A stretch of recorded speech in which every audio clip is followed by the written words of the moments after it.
Happy Wednesday, everyone. Welcome back to another edition of #askrobco. Thank you for your patience last week. I managed to get a week off. I got out of the country, got back into the country. I obviously got a nice suntan, as you can see. I can't really hide it. I promised you 2 weeks ago we would get amazing weather, and I haven't let anyone down. And when we last spoke, James, I think you said to us that a Spanish team had never lost a European final against an English club, or in the last 10 years, and you were completely right on that, unfortunately. Yeah, the statistics didn't lie to us. Very, very strong, resilient performance from Villarreal, unfortunately defeating the English club Manchester United, but keeps the statistic going for the coming years. Brilliant. Let's go straight into Resi data and tell everyone what's been happening in the market, what trends are there, what are transactions looking like, what are new instructions looking like. Tell us what's happening on the ground. Yes, thank you, Rob. So in terms of the last 2 weeks, new instructions have remained fairly strong. In the last week, they've gone up to a shade under 400, still lagging somewhat behind those the peak of Q4 2020, where we were in excess of 600 new instructions per week. The key measure in the market, which we often look at, is the sales as well. Now, as of the end of May, the sale figures, these are starting to ramp up. 237 sales, which is getting towards some of the sale figures which we saw, like we commented, at the peak at the end of 2020. This is something which we've been commentating on for some weeks now, in terms of how the market is shaping up. Buyers are getting themselves in position, ready to complete by the end of June, to make the most of the stamp duty savings, which at the end of June is going to be a stepped process, and there's going to be smaller savings up until the end of September 2021. But I think there's building momentum in the market, and this month we're already seeing on the ground here valuations the last week. In terms of myself personally booking in inspections, applicants are very concerned that I'm giving my earliest availability to get in and inspect properties, to send off the mortgage valuations. They're concerned about completing before the 30th of June. So, very, very sort of long days for us at the moment, working hard. The market is super busy. And I think that's highlighted by the new instructions, but also those new sales figures, which is the highest of the year, I believe, so far for the last week. Yeah, all of the data coming out in the last 7 to 14 days. Halifax nationwide, 8 to 10% growth in the residential space. And I've been speaking to all of the distributors, supply chains, and I suppose panel managers for the major banks across the UK this week. And the pressure is really ramping up now. The timelines, especially from a valuation perspective, are really drifting from firms at the moment. Some are well into July or the end of July. If you're lucky, some firms are able to produce in June, but the volume is ramping up. And having looked at the volume of transactions that are in that pipeline and supply chain, I've actually seen that we've probably got a good 2 to 3 months now of very strong work coming through in the valuation space that obviously leads into conveyancing and legals and moves into the sanctioning and the mortgage piece with the banks. And I think what we're looking to see is very similar to what we saw last year, where really everything comes to a crescendo. All of the suppliers within the work that we're doing is going to start to bottleneck, and there's going to be real pressure on everyone. So I know a lot of credit, sanction, panel managers, agents, salespeople listen to this call risk. Pressure is really going to get ramped up now. When we start feeling the pressure, like you said, James, when we're starting to get an increased of instructions on a daily basis, that tells us that everyone else is under pressure, and that's going to really ramp up over June and July. Definitely. Like we said, Rob, the new instructions are starting to peak at just under 400 for this week, with us moving into a period which is typically more quiet, summer months, and then seasonally, the trends are that the market picks up again during the months of September onwards, and there's a bit of a rush on through the market onwards to the end of the year. We obviously lost 3 months of the year effectively. People weren't necessarily in London. They weren't actively wanting people in their home if they're selling during the lockdown period of January to March, sorry. So we could see, similar to what we saw last year, a bit of a reverse trend whereby the summer months were actually some of the most active of the year, whereas typically they are the quieter months. So very difficult also in this period at the moment. We're looking at annualized trends, and obviously with being a year ago, the market was in complete lockdown. Lenders weren't lending. There was no activity. There was no surveyors to do the valuations. So I have noted just in terms of some of those price growths in the last year, very difficult on an annualized basis. But I know that some of the speculators and analysts are analysing against the 2019 figures. Yeah, I think that's a really, really valid point. Be careful of the data and the intel that you're receiving, because like for like April, May last year were obviously severe circumstances and conditions, unprecedented, and really skew the actual reality. Another point I want to make on inspections, what is different June, July this year compared to last year is that, especially on your HMO buy-to-let product or multiple occupancy product, and also from an agency perspective, taking on the properties, the I suppose nervousness from the tenants or applicants in receiving us as surveyors and valuers or agents going into the property, that's just completely changed now. So 1 year down the line, the mindset or the nervousness of going into a property or being allowed into the property is just not the same in June 2021 to what it was in June 2020, where we faced a lot of challenge in being able to get in and having a free property or a vacant property or an empty property or a safe property to be inspected, where we're not facing those challenges to the same level that we were a year ago, which hopefully should enable us to do our jobs in a more timely manner compared to the restrictions and the challenges that we faced a year ago. Can't get into one flat or one room, or this tenant and that tenant, or, we face so many problems. So I very much hope we don't have a summer of discontent in entering into properties, which will allow all of us to do our jobs. Definitely, Rob. I just wanted to comment quickly as well in terms of the stamp duty holiday, which we've seen over the last 12 months or so. And there are some reports out at the moment where speculators are saying there's been savings for buyers in the region of £3.4 billion.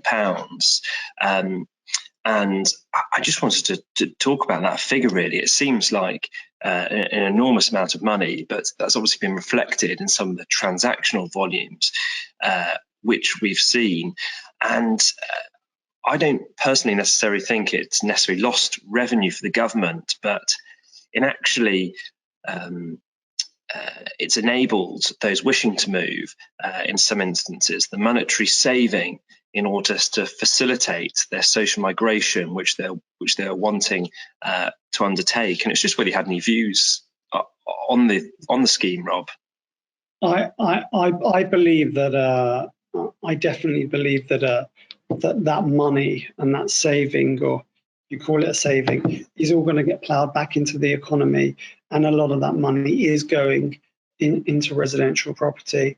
And there are certain areas where we work and we're very strong in some hotspots where you've got multiple offers and individuals looking at a single property, and that could be between 10 and 20 or 30 people for that one property, and that is all on the back of the savings or the less spent of the individual's income over the last 12 years that's put them in a more stronger and more powerful purchasing position. So I think all in all, with the general economy and the retail spend and money going back into residential, especially property, I think that money will come back, and I don't think it will be lost. So I think watch this space. What's going on in the office commercial world, James?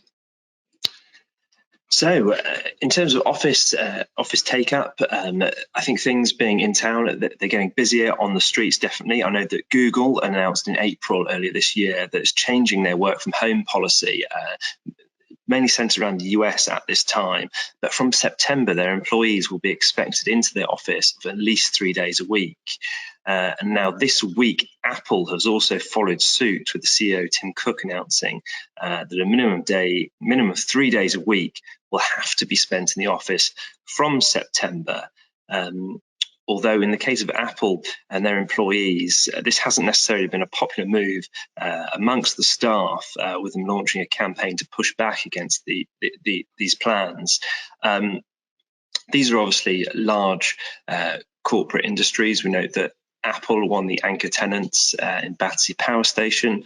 I think when large corporates and market leaders make these statements and expectations of their staff, I think the market will follow, and I think that's the direction the market is going. We are starting to see an increasing amount of people back in the office. However, in that market, there is still a lot of voids and empty office space. Yeah, I mean, I think I saw a profits warning this week from Regis, and they found things really challenging in that serviced office space. And I think a lot of the reporting around a 3-day office week, a 4-day office week, and eventually the possibility of returning to a 5-day office week is something that's going to be staggered over a period of time. I don't see that being short term. So I think for the remainder of this year, I think firms will return to that 3 to 4 day week, office week, like you've just mentioned. 3 days probably going to be the average. And to get to that 4/5 day, I think we're looking at a 12 to 24 months period now. I think people need the confidence to be comfortable commuting, trains, buses, etc., and feel safe that journey can happen without a risk to their health. And so I think that trend is going to be fascinating. Why? Because when you're looking at office rents and voids and pricing, at the moment, I would say, and the last 6 months would definitely reflect that. We know that from what we've been doing, James, that we've seen there's been good opportunity to enter the office market space if you're willing to take that risk, and actually the rents and the deals that can be tied up are really attractive at this moment in time. So I think the market would have bottomed out. I don't know if it's fair to say in the first half of this year. Yeah, I think the market is starting to bottom out. And just another factor, obviously, it is possible that the full roadmap out of lockdown could be pushed back at some stage. However, the September date does start to coincide when the majority of countries, such as the UK, will be double vaccinated, which could also play a factor with people being more comfortable to travel. The transmission of the virus hopefully continuing to be subdued with reduced case numbers and obviously the death rate falling. So I think those factors going on in the background will also move people's mindset back to being more comfortable to returning to more corporate office space and using public transport. Great, thanks, James. Any other news? What else have you got this week? Well, just a bit of global news in terms of parking space that was sold for a record-breaking price, $1.3 million, about £930,000 in Hong Kong earlier this week. An absolutely staggering figure, space obviously being at a massive premium in that district.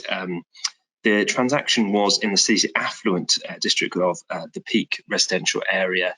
Just hard to really reflect on that. In terms of the UK market, comparative in London, parking spaces are at a massive premium, and they go in different sort of levels, from surface spaces to underground spaces to garages. One of the most expensive deals which I've come across from a London perspective was a garage in Knightsbridge, which sold for about £700,000 in 2016, which just gives you a bit of a comparative basis on where the peak of the markets are at comparatively. Amazing.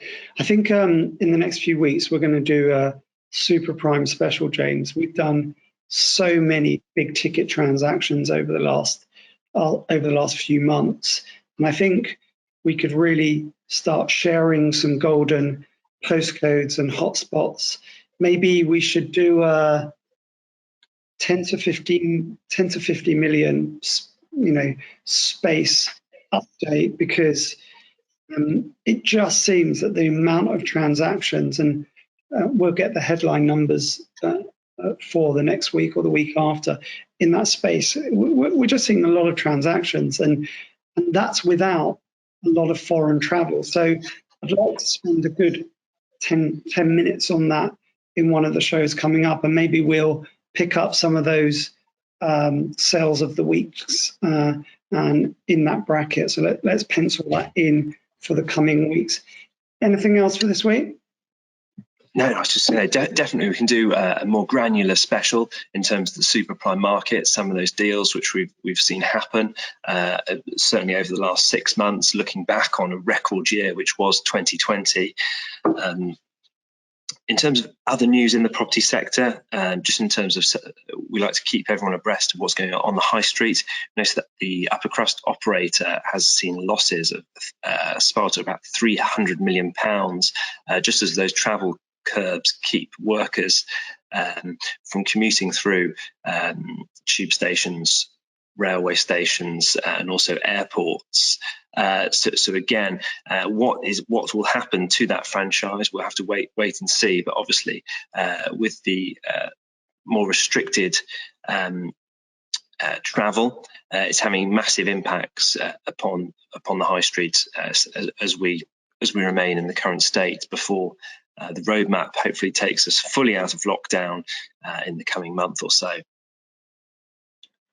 Brilliant, James. Apart from that, thanks everyone for listening to the podcast, going brilliantly. Anyone that hasn't, please do.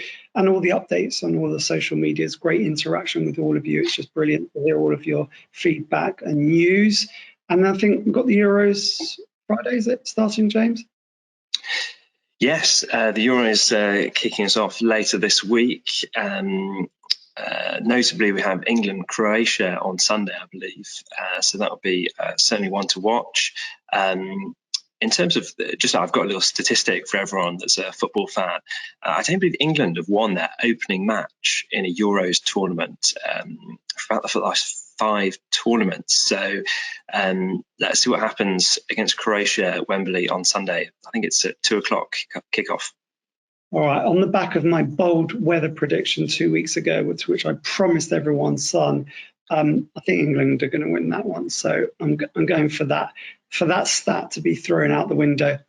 All right, brilliant. I hope you're all well and hope you're all busy. We're here to help you. We're here to give you as much knowledge and information as we can. It is busy out there, but it's only going to get busier. I'm telling you, because this is what everyone is telling me, and this is what we're seeing on the ground. So keep working hard, everyone, and try and get to enjoy the the sun and the football and everything else, and stay healthy. James, thanks for everything this week. Thanks for the team for putting everything on. #AskRobco, MJ Group, property special every week. We will be back 1 o'clock next week, usual time. So hopefully we haven't put you out. And take care, everyone. Thank you. Thanks very much, everyone.